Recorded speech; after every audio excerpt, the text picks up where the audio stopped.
Ma'am, ito pong, um, ah, itong pagpapatupad na ito, again ano ho, magandang adhikain. Hindi ho matatawaran Yes. ito kasi nga safety ng lahat. Kung kayo po, ano ang suggestion po ninyo ulit? Para ho naman baka nakikinig ngayon si Secretary Dizon habang naghahanda, patawid nga po ng kanyang tatahaking landas papunta sa kanyang opisina this morning. Ano po ang inyong suggestion po dito? Kung ito pong adhikain, ano maaari nyo pong suggestion para sa inyong mga chuper? Masiguro lang po na itong nanditong listahan na dadaanan po ng seminar nila ay ma-accomplish ninyo.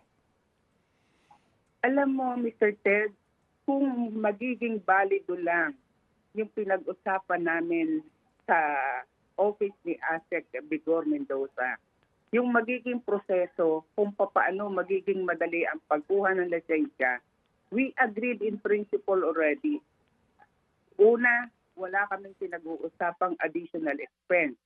Ang sinasabi niya, basta yung pahinancing nyo or anybody else na pwedeng nyong ipagkatiwala ang inyong truck at isi-certifika ninyo na qualified or i-enroll natin sa TESDA at ang TESDA naman ay nag-i-encourage na libre lahat yon, may allowance pa daily, Mm.